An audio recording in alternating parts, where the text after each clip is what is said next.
जय हिंद दोस्तों। यार लोगों के मन में बहुत ज़्यादा कन्फ्यूज़न ये रहती है कि जब हम डेटा अपने कंप्यूटर से डिलीट करते हैं तो वो जाता कहाँ है। तो यार अगर हम विंडोज़ कंप्यूटर या फिर मैक ओएस की बात करें तो हम लोग जैसे अपने सिस्टम में से एक डेटा को, एक पर्टिकुलर फाइल को जब डिलीट करते हैं तो वो पहले जाती है रिसाइकल बिन में, या फिर मैक ओएस के अगर केस में बात की जाए तो वो जाती है ट्रैश में। तो अगर हम इस फाइल को रिसाइकल बिन या फिर ट्रैश में से भी डिलीट कर देते हैं तो वो कहाँ जाती है। तो यार इसका जवाब ये है कि वो ट्रैश में से भी डिलीट होकर या फिर रिसाइकल बिन में से भी डिलीट होकर जाती है तो हार्ड डिस्क में ही जाती है, लेकिन उसकी जो पॉइंटर लोकेशन है, जो उसका एड्रेस है, वो गायब हो जाता है। यानी कि ओएस जो है वो अब ढूंढ नहीं सकता कि वो फाइल कहाँ रखी हुई है। बेसिकली केस ये होता है कि जब आप एक फाइल को स्टोर करते हो तो आपके ओएस को या फिर आपके सिस्टम को एक लोकेशन दे दी जाती है कि यार ये है एड्रेस, इस एड्रेस पे ये वाली फाइल आपकी रखी हुई है। तो आपको कभी भी अगर ये फाइल चाहिए तो उस एड्रेस पे आपको जाना है और वो इंटरनली वर्क होता है, वो आपको डालना नहीं होता एड्रेस।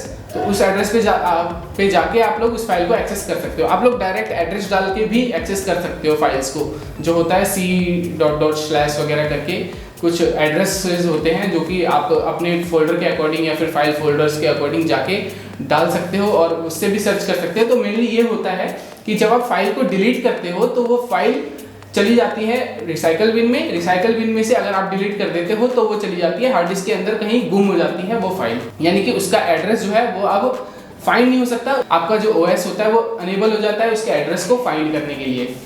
और टाइम टू टाइम जैसे जैसे आप लोग चीज़ें डिलीट करते रहते हो और ज़्यादा चीज़ें डिलीट करते रहते हो तो वो चीज़ें जो पुरानी होती है वो ओवरराइट होती जाती हैं नई आइटम से। जैसे कि आपने ए नाम की फाइल है वो आज डिलीट कर दी, उसके बाद आपने 500 200 600 जितनी फाइलें डिलीट कर दी, जैसे कि जितने की कैपेसिटी है आपके सिस्टम की, जितनी हार्ड डिस्क की कैपेसिटी है, इतनी फाइलें आपने डिलीट कर दी। उसके बाद जब पूरा फुल हो जाएगा, उसके बाद जब आप अगली चीज़ जो है अगली फाइल आपकी डिलीट करोगे तो वो उस ए से रिप्लेस हो जाएगी जो आपने सबसे पहले डिलीट की थी, उससे रिप्लेस हो जाएगी। सेम ऐसे ही ये प्रोसेस चलता रहता है बैकग्राउंड में। ये गार्बेज कलेक्टर नाम से होता है प्रोसेस, गार्बेज कलेक्टिंग कहा जाता है इसको।